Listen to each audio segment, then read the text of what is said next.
बिस्मिल्लाहिर्रहमानिर्रहीम। अस्सलाम वालेकुम डियर स्टूडेंट्स।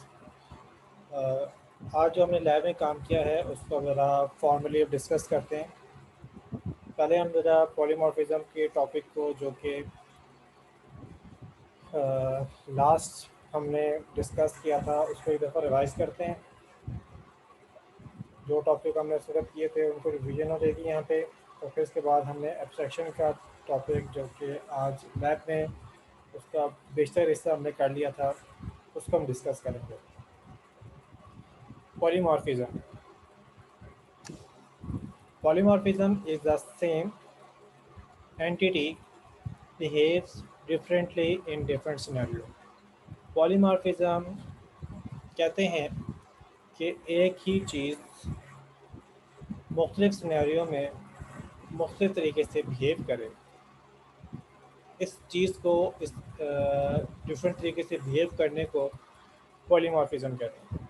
अब जो एंटिटी है वो मेथड भी हो सकती है कि एक नाम का मेथड है वो एक तरह के आर्गूमेंट में कुछ करता हो, दूसरे तरह के आर्गूमेंट में कुछ और करता हो। ऑपरेटर है जो कि एक सेट ऑफ ऑपरेंट्स पे कुछ और काम करता है, दूसरे सेट ऑफ ऑपरेंट्स पे कुछ और काम करता है।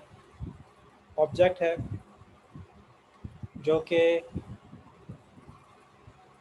एक तरह की मेमोरी पे कुछ और बिहेव करता है, किसी दूसरी तरह की मेमोरी पे कुछ और बिहेव करता है।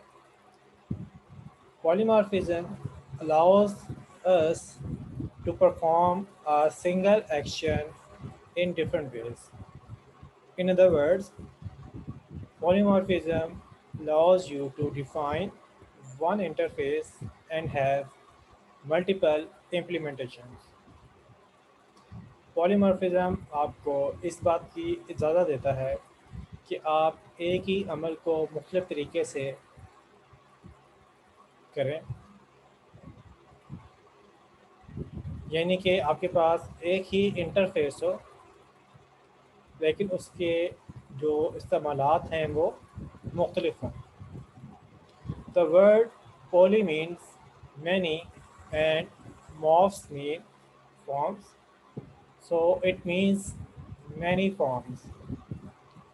poly का मतलब होता है बहुत से, morphs का मतलब होता है हालतें, तो मजमूई तौर पे इसका मतलब बनेगा बहुत सी हालतें। तो पॉलीमॉर्फिज्म अपने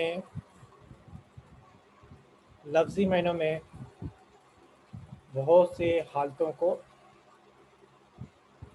वाज़ह करता है। Polymorphism is a property through which any message can be sent to objects of multiple classes,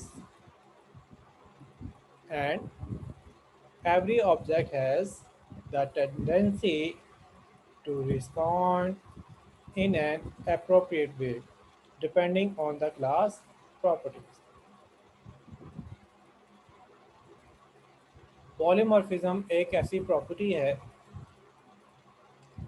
जिसके ज़रिए अगर आप कोई मैसेज मुख्तलिफ़ क्लासेस के ऑब्जेक्ट्स को सेंड करें तो हर ऑब्जेक्ट इस बात की सलाहियत रखता होगा कि वो अपनी क्लास की बताई हुई डेफिनेशंस के मुताबिक उसका रिस्पांस क्रिएट करे।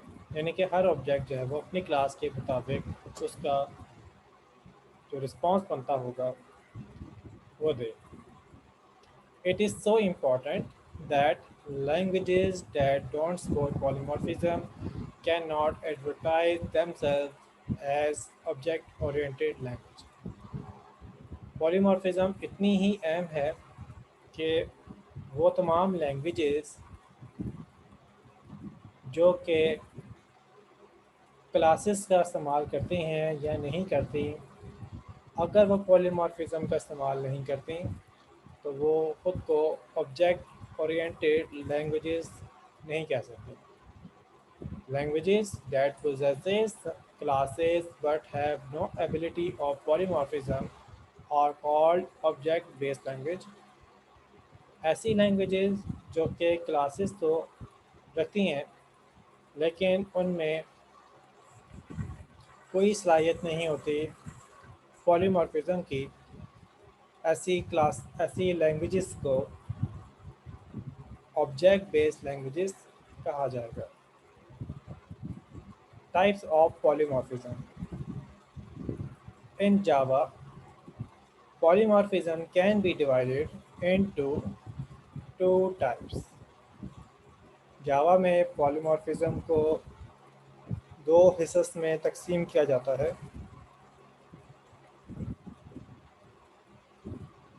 पहला इसमें है कंपाइल टाइम पॉलीमॉर्फिज्म, दूसरा इसमें है run time polymorphism. Compile time polymorphism, the compile time polymorphism can be achieved through method overloading and operator overloading in Java. Compile time polymorphism को हासिल करने के लिए या कंपाइल टाइम पॉलीमॉर्फिज्म का अमलन इस्तेमाल करने के लिए आपको मेथड ओवरलोडिंग और ऑपरेटर ओवरलोडिंग का इस्तेमाल करना होगा। और मेथड ओवरलोडिंग और operator overloading compile time polymorphism मुहैया करती हैं। Run time polymorphism, a process in which a function call to the overridden method is resolved at runtime.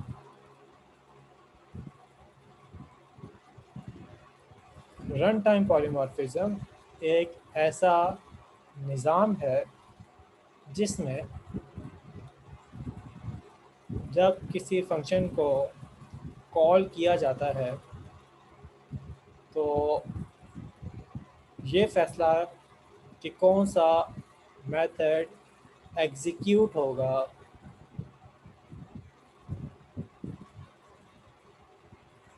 ये फैसला रन टाइम पे लिया जाता है। क्योंकि ये फैसला रन टाइम पे लिया जाएगा, इसलिए इस तरह की पॉलीमॉर्फिज्म को रन टाइम पॉलीमॉर्फिज्म कहेंगे। This type of polymorphism achieved by method overriding. इस किस्म की पॉलीमॉर्फिज्म के हसूल के लिए मेथड ओवरराइडिंग का इस्तेमाल करना होगा। अब झेल में कुछ मेथड ओवरलोडिंग और ओवरराइडिंग से मुतल्लिक़ कुछ चीज़ें हैं जिसको हम रिवाइज करने लगे हैं। मेथड ओवरलोडिंग, यहाँ पे एक मिसाल दी गई है मेथड ओवरलोडिंग की कि एक फंक्शन है, नाम उसका है func फंक, और इसके ओवरलोडेड वर्जन भी आपको यहाँ पे मिलेंगे। पहला जो मेथड है इसी नाम से, इसका सिग्नेचर आप ज़रा देर में रखिएगा कि इसकी रिटर्न टाइप है वॉइड, नाम इसका है फंक, और आर्गुमेंट में कुछ भी पास नहीं किया जाता। दूसरा मेथड इसी नाम से है, इसकी रिटर्न टाइप भी वॉइड है। अगर पैरामीटर देखें तो एक पैरामीटर इंटीजर टाइप का पास किया जा रहा है। इस लिहाज से इन दोनों मेथड के नेम सेम है, रिटर्न टाइप सेम है, लेकिन सिग्नेचर मुख्तलिफ हो गए हैं। मज़ीद इसकी और ओवरलोडिंग आपको नज़र आ रही है। फंक्शन का नाम func फंक ही है, रिटर्न टाइप अब इसकी फ्लोट है, आर्गुमेंट में इंटीजर टाइप का वेरिएबल नहीं पास हो रहा, अगरचे इसमें एक ही पैरामीटर पास हो रहा है लेकिन उसकी जो टाइप है वो डबल है, जिसके लिहाज से ये मेथड सिग्नेचर के लिहाज से पहले मेथड से मुख्तलिफ हो जाएगा। तो अभी तक हमने 3 मेथड देखे हैं जिनके नाम सेम हैं लेकिन उनके सिग्नेचर मुख्तलिफ हैं। इसी तरीके से चौथा मेथड, इसकी रिटर्न टाइप भी फ्लोट है लेकिन इसकी आर्गूमेंट में 2 पैरामीटर पास किए जा रहे हैं। तो इस लिहाज से ये वाला मेथड भी सेम नेम के होने के बावजूद डिफरेंट सिग्नेचर होल्ड करता है। तो ये मिसाल थी मेथड ओवरलोडिंग की कि मेथड सेम नेम का होगा लेकिन उसके सिग्नेचर मुख्तलिफ होंगे, और उनमें से कौन सा मेथड कॉल होगा इसका फ़ैसला कंपाइल टाइम पे भी किया जा सकता है कि ये देख के कि किस किस्म की वैल्यू आर्गूमेंट में पास हो रही है। जिस किस्म की वैल्यू आर्गूमेंट में पास होगी उसी तरह का जो मेथड डेफिनेशन ओवरलोडिंग में अवेलेबल होगी वही एग्जीक्यूट होगी। इसके बाद next topic, operator overloading.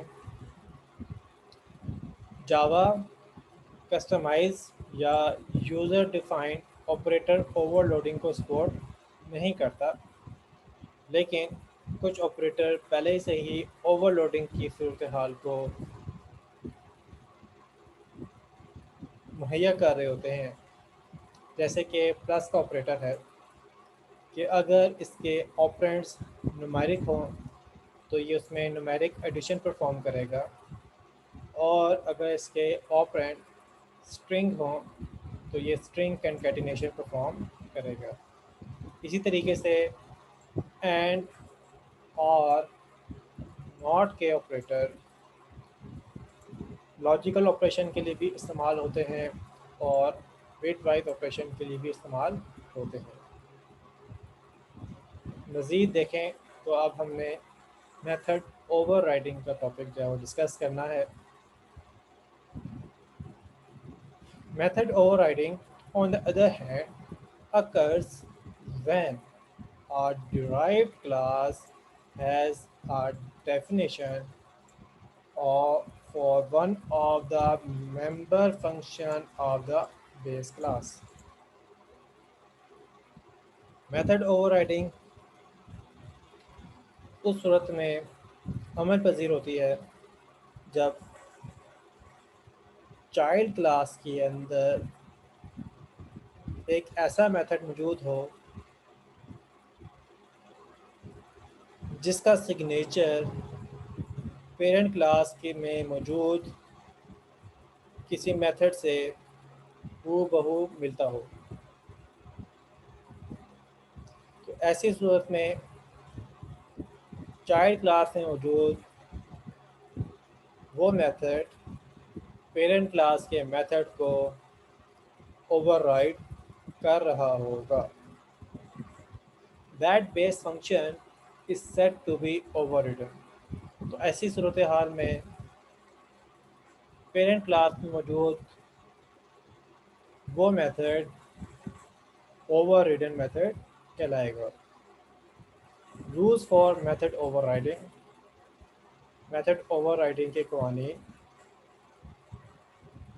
The method signature have to match exactly. Method signature को बिल्कुल मैच होना चाहिए। मेथड सिग्नेचर में क्या चीज़ें शामिल हैं? पेरेंट क्लास और चाइल्ड क्लास के मेथड का नाम बिल्कुल सेम होना चाहिए, उनकी पैरामीटर लिस्ट बिल्कुल सेम होनी चाहिए, और उनकी रिटर्न टाइप भी बिल्कुल सेम होनी चाहिए। तो ये चीज़ें मिला के किसी भी मेथड की सिग्नेचर को रिप्रेजेंट करते हैं। तो पेरेंट क्लास और चाइल्ड क्लास दोनों के अंदर मेथड को सिग्नेचर के वाइज सेम होना चाहिए। बॉडी मुख्तलिफ हो सकती है पर सिग्नेचर जो है वो बिल्कुल सेम होना चाहिए। तो ऐसी सूरत में ओवर राइडिंग परफॉर्म हो रही होगी। The over method can widen the accessibility but not narrow it. Overridden method accessibility को बढ़ाना चाहिए, ना कि उसको महदूद करना चाहिए। मतलब ये कि पेरेंट क्लास में अगर एक मेथड मौजूद है और उसकी विजिबिलिटी प्राइवेट है, चाइल्ड क्लास में अगर उसी मेथड को ओवरराइड किया जाए तो ऐसी सूरत में ओवरराइडिंग करने वाला चाइल्ड का मेथड उसकी विजिबिलिटी को बढ़ा तो सकता है, कम नहीं कर सकता। यानी कि प्राइवेट हो सकता है, पब्लिक हो सकता है, लेकिन कोई ऐसा नहीं हो सकता जो कि विजिबिलिटी को महदूद कर ले। अगर इसको हम दूसरे अल्फाज में समझें तो अगर पेरेंट क्लास का मेथड पब्लिक है और चाइल्ड क्लास में उस मेथड को ओवरराइड करते हुए अगर उसको पब्लिक करने की कोशिश की जाए, तो पब्लिक से उसको प्राइवेट करने की कोशिश की जाए ओवरराइड करते हुए, तो चूँकि पहले उसकी विजिबिलिटी या एक्सेसिबिलिटी ज़्यादा थी, अब आप उसकी एक्सेसिबिलिटी को कम कर रहे हैं, महदूद कर रहे हैं, नैरो कर रहे हैं, तो ये अलाउ नहीं है।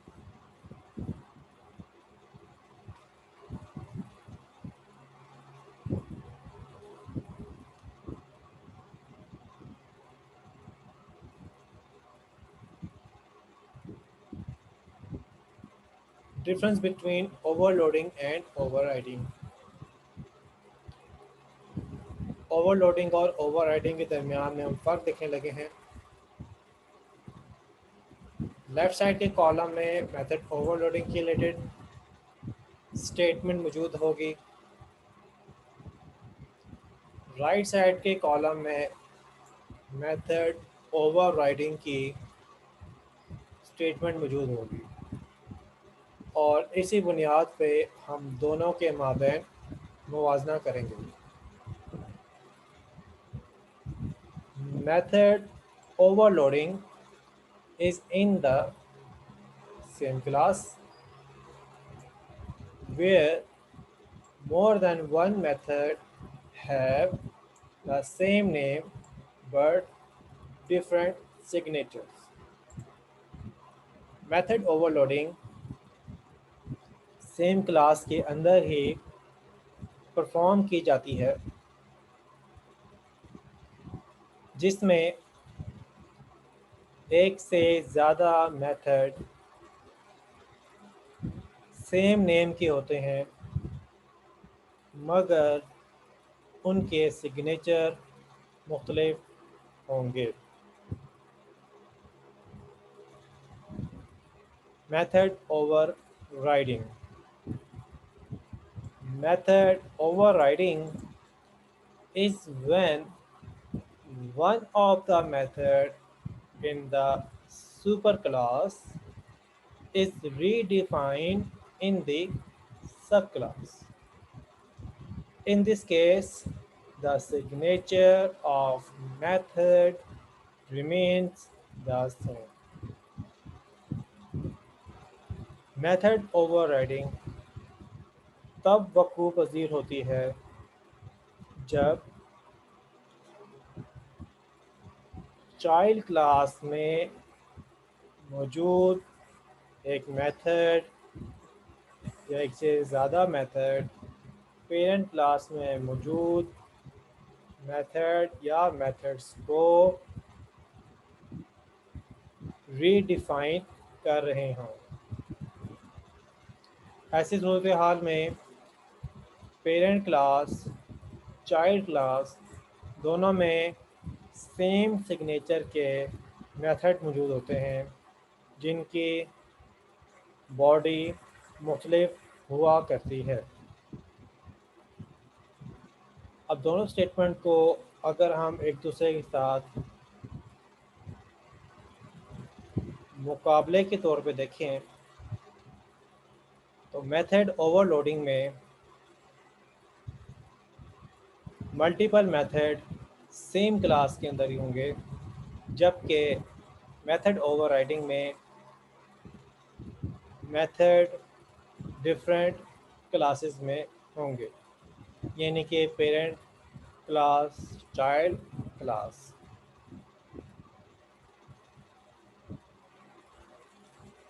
इसके अलावा मेथड ओवरराइडिंग में मेथड के नाम तो सेम हो सकते हैं, मगर कभी भी इनके सिग्नेचर सेम नहीं होंगे, जबकि मेथड ओवरराइडिंग में मेथड के सिग्नेचर सेम होंगे। सिर्फ नाम ही सेम होना काफ़ी नहीं है, सिग्नेचर का सेम होना भी ज़रूरी है। What is dynamic polymorphism? Dynamic polymorphism क्या है? Dynamic polymorphism is the mechanism by which multiple methods can be defined with same name and signature in the superclass and subclass, and the call to an overridden method are resolved at runtime. Dynamic polymorphism ऐसा निज़ाम है जिसमें मुख्तलिफ जिसमें बहुत से method same name और signature के मुख्तलिफ क्लासेस में, यानी कि पेरेंट क्लास और चाइल्ड क्लास में पाए जाते हैं, और उनमें ओवर रिडन मेथड की बुनियाद पे रन टाइम के ऊपर ये फ़ैसला लिया जाता है कि कौन सा मेथड एग्जीक्यूट होगा। चूँकि ये फ़ैसला रन टाइम पे लिया जाता है, इसलिए ऐसी पॉलीमॉर्फिज्म को रन टाइम पॉलीमॉर्फिज्म या डायनेमिक पॉलीमॉर्फिज्म कहते हैं। स्टेप टूवर्ड्स डायनेमिक पॉलीमॉर्फिज्म, क्या इक़दामात करने चाहिए कि हम डायनेमिक पॉलीमॉर्फिज्म कर सकें? और reference variable of the superclass can refer to subclass object. अगर आप डायनेमिक पॉलीमॉर्फिज्म करना चाहते हैं तो उस सूरत में आप पेरेंट क्लास के ऑब्जेक्ट रेफरेंस को चाइल्ड क्लास का ऑब्जेक्ट एज ए रेफरेंस मुहैया करेंगे। तो ये कदम तो उठाना पड़ेगा। जब आप ये कदम उठाएंगे तो इस सूरत में अगर डॉक्टर क्लास के अंदर एक मेथड मौजूद हो ट्रीट पेशेंट का,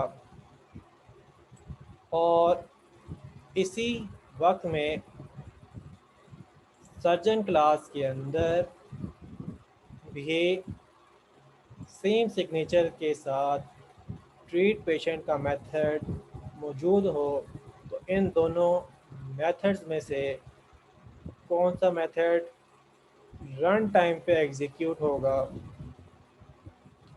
तो इसका फ़ैसला जो किया जाएगा इसे हम बोलेंगे डायनेमिक पॉलीमॉर्फिज्म। और फैसला इस बुनियाद पे होगा कि अगर चाइल्ड क्लास के अंदर ओवर रिडन मेथड, वो मेथड जो कि ओवरराइड कर रहा है, मौजूद हो, तो चाइल्ड क्लास के मेथड को एग्जीक्यूट किया जाएगा।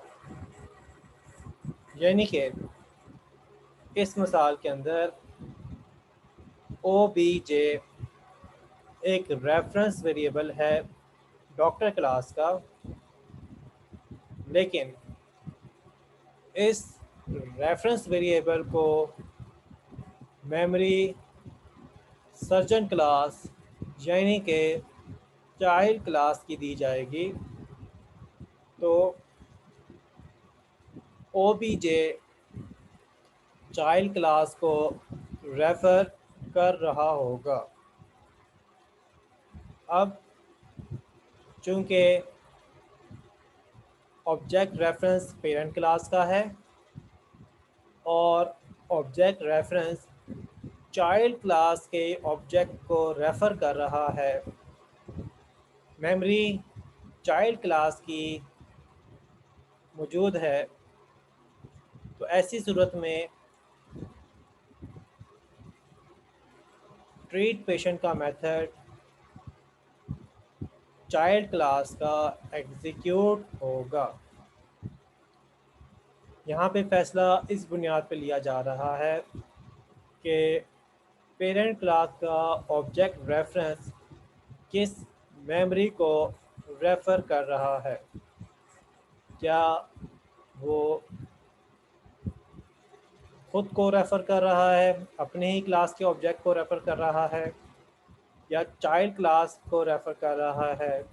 और अगर चाइल्ड क्लास का वो रेफ़र कर रहा है, तो कौन सी चाइल्ड क्लास को रेफ़र कर रहा है, और उस क्लास चाइल्ड क्लास में क्या वो मेथड मौजूद है जिसको यहाँ पे कॉल किया जा रहा है। अगर चाइल्ड क्लास में वो मेथड ओवरराइड हो रहा होगा, उसको ओवरराइड किया जा रहा होगा, तो चाइल्ड क्लास का मेथड कॉल किया जाएगा।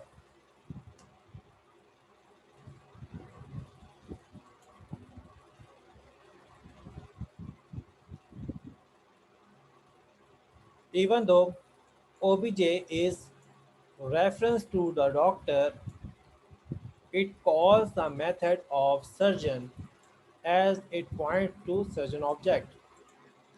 अगरचे OBJ डॉक्टर क्लास का ऑब्जेक्ट रेफरेंस वेरिएबल या रेफरेंस है, मगर ये सर्जन क्लास के मेथड को कॉल करेगा क्योंकि ये सर्जन क्लास के ऑब्जेक्ट को पॉइंट कर रहा होगा।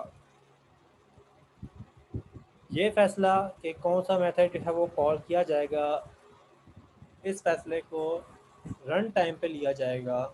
इस रन टाइम के ऊपर फैसला लेने की बुनियाद पे इस किस्म की पॉलीमॉर्फिज्म को डायनेमिक या रन टाइम पॉलीमॉर्फिज्म कहा जाता है। ये वो मिसाल है जिसको आज हमने लैब में भी किया। क्लास है एनिमल, इसमें मेथड है मेक साउंड। फिर डॉग क्लास है जो कि एनिमल क्लास से इनहेरिट हो रही है, इसमें भी मेक साउंड का मेथड है। डेफिनेशन इसकी या बॉडी डिफरेंट है। फिर कैट क्लास है, ये भी एनिमल क्लास से इनहेरिट हो रही है, इसमें भी मेक साउंड का मेथड है और इसकी जो डेफिनेशन है वो भी मुख्तलिफ है। अब मेन क्लास में मेन मेथड में जब आके हम एनिमल क्लास को ऑब्जेक्ट रेफरेंस बनाते हैं और उसको मेमोरी असाइन करते हैं चाइल्ड क्लास यानी कि डॉग क्लास की, और उसके बाद हम इस पेरेंट क्लास के ऑब्जेक्ट रेफरेंस का इस्तेमाल करके एक मेथड कॉल करते हैं। अब ये मेथड जो है वो चाइल्ड क्लास के अंदर ओवरराइड किया जा रहा है, तो चाइल्ड क्लास का जो मेथड है वो कॉल होगा क्योंकि इस ऑब्जेक्ट रेफरेंस को चाइल्ड क्लास की मेमोरी मुहैया हो रही हो। तो इस सूरत में एनिमल क्लास का ऑब्जेक्ट रेफरेंस जब मेक साउंड की मेथड को कॉल करेगा तो रन टाइम में ये डिसीजन लिया जाएगा कि ऑब्जेक्ट रेफरेंस जो है वो डॉग क्लास को रेफ़र कर रहा है, तो डॉग क्लास का ऑब्जेक्ट जो है वो कंसीडर करते हुए डॉग क्लास का जो मेथड है मेक साउंड उसको एग्जीक्यूट किया जाए। इसी तरह पे मज़ीद आप देख सकते हैं कि ऑब्जेक्ट रेफरेंस जो है वो कैट क्लास के ऑब्जेक्ट को रेफ़र कर रहा है, और जब हमने कैट क्लास के ऑब्जेक्ट को रेफ़र करते हुए मेक साउंड का मेथड कॉल किया तो कैट क्लास के अंदर मौजूद जो मेथड है मेक साउंड का रन टाइम पे वो एग्जीक्यूट किया जाएगा।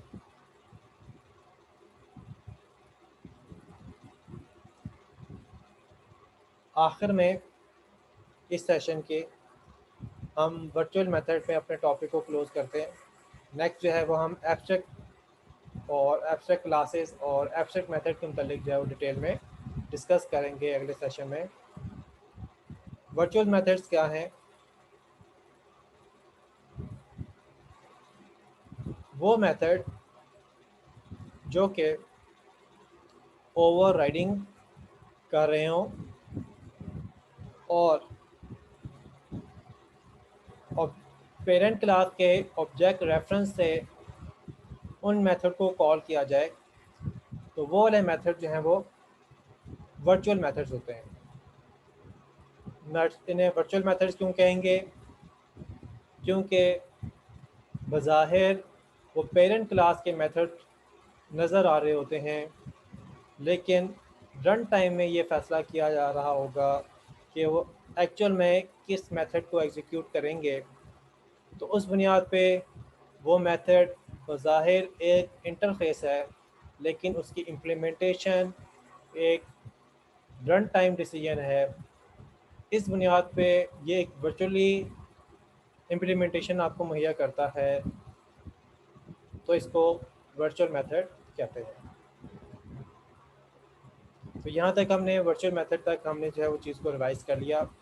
ये एग्जांपल है एम्प्लॉय क्लास की, और इसके अंदर जो मेल चेक का मेथड है वो एक वर्चुअल मेथड है जो कि वर्चुअलाइज है, कि